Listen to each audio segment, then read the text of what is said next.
नमस्कार दोस्तों। पेट का फॉर्म फाइनली चालू हो गया है। इस समय जब वीडियो बना रहा हूँ 4 बजे है। अब चालू हो गया। अभी तक समस्या आ रही थी, कोई समस्या नहीं आएगी। चलिए बताते हैं आपको स्टेप बाय स्टेप किस तरह से फॉर्म भरा जाएगा।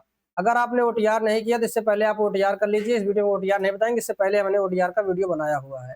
ठीक है, पेट के थ्रू भी बनाए हैं, बिना पेट के थ्रू भी बनाए हुए हैं। तो जो नए कैंडिडेट है बिना पेट वाला देखेंगे, जो लोग पुराने हैं वो पेट से भरेंगे। अब यहाँ पर हम फॉर्म भरने के लिए जाएंगे कैंडिडेट रजिस्ट्रेशन पर। उससे पहले अगर आप वेबसाइट पर नहीं आए तो यूपी 888 वेबसाइट पर आपको आना है।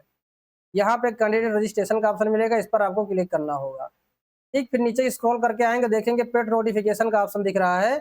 उसके बाद राइट साइड में आपको यहाँ पर हमारे फोटो के पीछे अप्लाई का ऑप्शन दिखेगा, आपको इस पर क्लिक कर देना है। अब यहाँ पे कैंडिडेट रजिस्ट्रेशन पर हम क्लिक करेंगे। अभी चूंकि वेबसाइट शुरू हुई है इस वजह से थोड़ा स्लो चल रहा है। अब ये आ गया ओटीआर डैशबोर्ड। यहाँ पर आप लॉगिन कर सकते हैं मोबाइल नंबर के थ्रू। अगर आपने ओटीआर किया है, अगर ओटीआर नंबर है तो आप ओटीआर के थ्रू भी लॉगिन कर सकते हैं। तो यहाँ पर ओटीआर नंबर याद नहीं तो मोबाइल नंबर के थ्रू कर लेते हैं, क्योंकि हमने ओटीआर कर रखा है। तो यहाँ मोबाइल नंबर डाल के गेट ओटीपी पे क्लिक करेंगे। ओटीपी डाल के हम यहाँ पर लॉगिन करेंगे। अगर आपने अभी तक ओटीआर नहीं किया तो नीचे ओटीआर का ऑप्शन भी आ रहा है, आप चाहे तो यहाँ पर ओटीआर कर सकते। अब लॉगिन होने के लिए यहाँ मोबाइल नंबर ओटीपी डाल के हम लॉगिन करते हैं। अब ओटीपी यहाँ पर आ चुका है, ओटीपी हम यहाँ पे डाल देंगे 866908। ओटीपी जब आता है तो उसके साथ में आपके मोबाइल पे ओटीआर नंबर भी आ जाता है। तो आप अगर ओटीआर नहीं जानते हैं तो वहां से आप ओटीआर भी जान सकते हैं। उसके बाद लॉगिन पे क्लिक करेंगे। अब दोस्तों यहाँ पर आपके ओटीआर से सारा डिटेल उठ के चला आएगा। आपको सारी चीजें मैच कर लेनी है। अगर आप करेस्पॉन्डेंस एड्रेस यानी पत्र व्यवहार का पता बदलना चाहें तो बदल सकते हैं। ठीक है, अब यहाँ पे देखिए हाई स्कूल की डिटेल हमारे पेट से आई है, हमको 12th की डिटेल डालनी है। तो यहाँ पर हम इंटरमीडिएट वाले चेक बॉक्स पे टिक करेंगे। फिर आगे पूछ रहा है कि क्या आपकी शादी हुई है, तो अगर हुई है तो यस करेंगे, नहीं हुई तो नो कर देंगे। अब हमारी हो गई है तो हम यहाँ पर यस करते हैं। तो एक ऑप्शन हमारे लिए यहाँ पर यस के लिए आ गया। उसके बाद यहाँ पर आता है एम्प्लॉई। अगर जिसे जनरल कैटेगरी रहेंगे तो यहाँ पर ईडब्ल्यूएस का ऑप्शन आएगा। अगर आप अप्लाई करना चाहें तो कर सकते हैं। इसके अलावा यहाँ पर एम्प्लॉयमेंट स्टेटस, अब क्योंकि हमारे पास यहाँ पर कुछ नहीं है तो हम नो कर देंगे। ये है उत्तर प्रदेश के कर्मचारी जो भी एम्प्लॉय हैं उनके लिए। एक सर्विसमैन, अगर आपने कहीं पर सेवा में काम किया हुआ है उत्तर प्रदेश में या फिर किसी और में, तो वो भी ऑप्शन आपको यहाँ पर दिया गया है। इसके बाद है स्पोर्ट पर्सन है कि नहीं, तो हमारे पास स्पोर्ट पर्सन नहीं है, यानी हम खिलाड़ी नहीं है। अगर आप खिलाड़ी हैं तो आप खिलाड़ी वाला भी ऑप्शन चूज कर सकते हैं।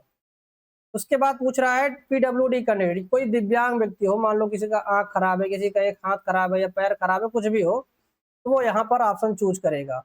फिर लास्ट में ऑप्शन आता है एज रिलैक्सेशन का। अगर कोई व्यक्ति मान लो 40 साल के ऊपर हो गया है तो उसको आयु में छूट भी मिलेगी। तो यहाँ पर हम नो कर देते हैं, हमारे केस में ऐसा कुछ भी नहीं है।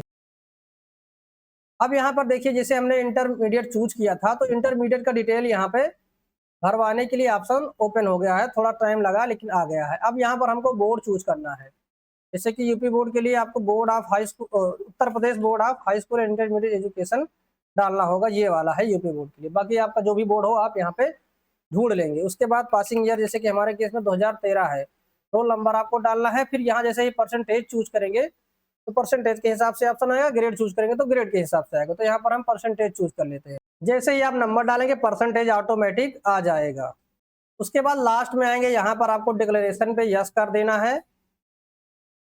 अब दोस्तों लास्ट में नीचे आएंगे तो आपको कैप्चा कोड दिखाई देगा, जैसे यहाँ पे दिख रहा है। इसको डाल के आपको सबमिट पे क्लिक कर देना है।